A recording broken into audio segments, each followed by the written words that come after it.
Salut à toi et bienvenue dans cette vidéo. Aujourd'hui on va parler de comment faire une bande dessinée ou un manga lorsqu'on ne sait pas dessiner, que l'on n'a aucune notion du dessin, qu'on soit capable à peine de faire un personnage ou des décors, enfin peu importe.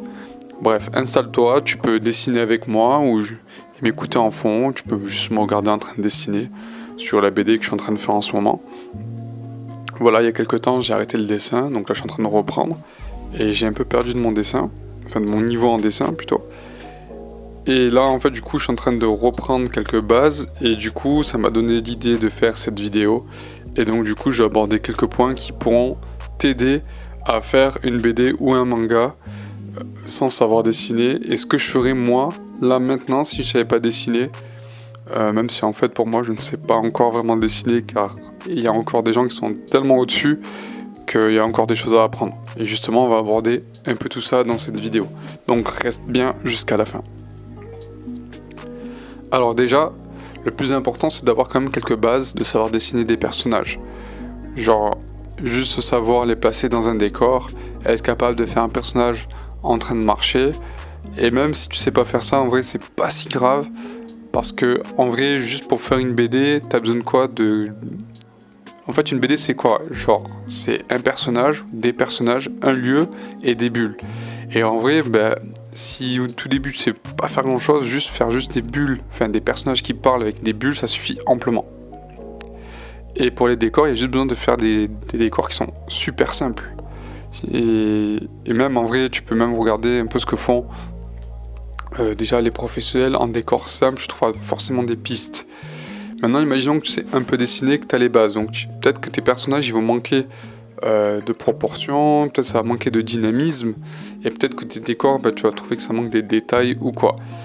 En fait à partir du moment où tu as les bases, tu peux raconter tout et n'importe quoi. Parce que le plus important en bande dessinée, pour créer son univers, c'est juste d'avoir du papier, un crayon, une règle et une gomme. Tu as juste besoin de ça et de rien d'autre. Il y a beaucoup d'auteurs de bandes dessinées, même de mangas, je pense par exemple à Eiichiro Oda de One Piece. Si tu regardes les premières planches de One Piece et les pages que fait maintenant Oda, c'est deux mondes différents, c'est complètement deux mecs différents qui dessinent. Et là où je veux en venir, c'est qu'en fait, c'est qu'ok, là aujourd'hui, peut-être que tu as des défauts en dessin, ça doit pas t'empêcher de produire des planches. Car le plus important en fait, c'est de connaître ses défauts, et surtout de continuer à les améliorer sur les planches suivantes.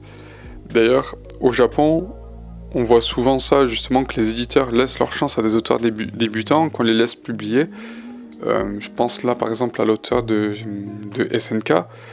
Ce mec, au début, voilà, il y avait des perspectives qui étaient immondes, il y avait des personnages qu'on n'arrivait pas à reconnaître.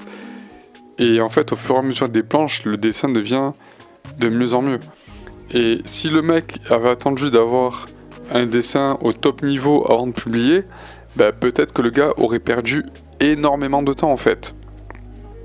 Peut-être il aurait perdu 4-5 ans avant d'avoir le niveau. Et d'ailleurs c'est ça qui est bien au Japon, c'est que même si tu sais pas super bien dessiner, on te laisse quand même ta chance. Moi, le conseil que je donnerais, ça serait vraiment d'avoir une petite liste des défauts à travailler. Moi par exemple, ce que j'ai mis, c'est je veux travailler les personnages de façon un peu plus dynamique, donc j'ai vraiment envie d'avoir qu'ils aient des meilleures poses, qu'on sente plus le mouvement, donc ça c'est un de mes défauts.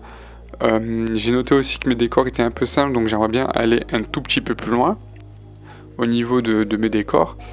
Et aussi un truc qui me donne énormément de mal, d'un point de vue anatomique, j'ai du mal par exemple à dessiner les jambes des femmes.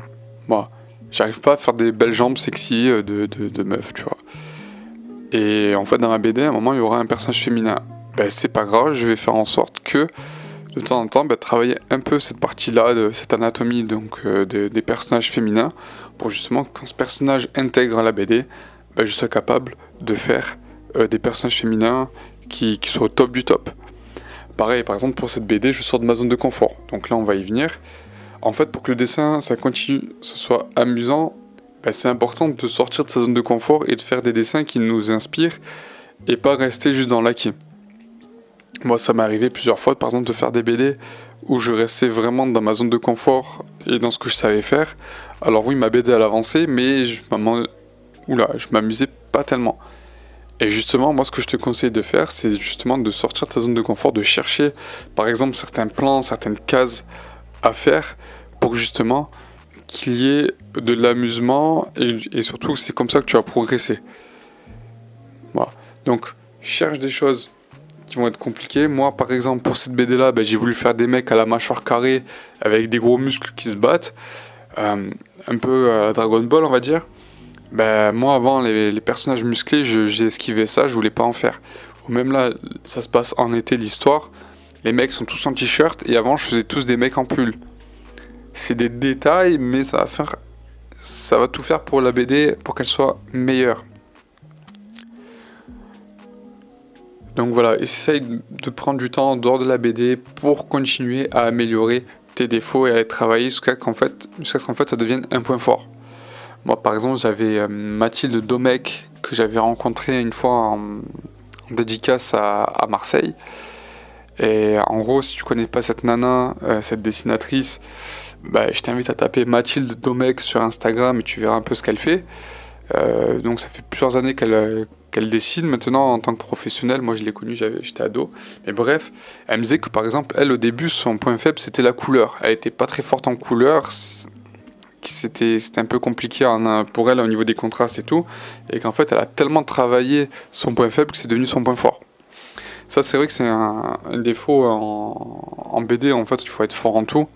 Mais ce sera peut-être le sujet d'une prochaine vidéo. Donc du coup on a parlé d'avoir les bases, savoir faire des personnages, les décors, donc apprendre à travailler sur le tas les défauts pour améliorer nos planches. Ensuite on a vu de faire en sorte que ce soit amusant d'apprendre en essayant de sortir de notre zone de confort pour à chaque fois apprendre de nouvelles choses. Et enfin le dernier conseil, le plus important, c'est de continuer à avancer et à produire des planches. Oui, chose que j'ai pas faite moi pendant 5 mois. Donc tu ne seras pas tout le temps en train de faire des planches, mais à partir du moment où tu as une histoire, essaye d'aller jusqu'au bout de ton histoire et de faire en sorte, peu importe que si elle dure 20 pages, 25 pages, 60, essaye d'aller au bout et en fait tu vas vraiment progresser. Voilà. Et tu pourras remarquer la différence entre la page 1 et la page 30. Surtout qu'en fonction du rythme, peut-être qu'entre la page 1 et la page 30, peut-être qu'il va se passer 3-4 mois. Et en vrai, en consacrant 1 à 2 heures par jour au dessin de ta BD, tu verras forcément de la progression dans ton dessin, surtout si tu as travaillé sur tes défauts et écouté les conseils précédents.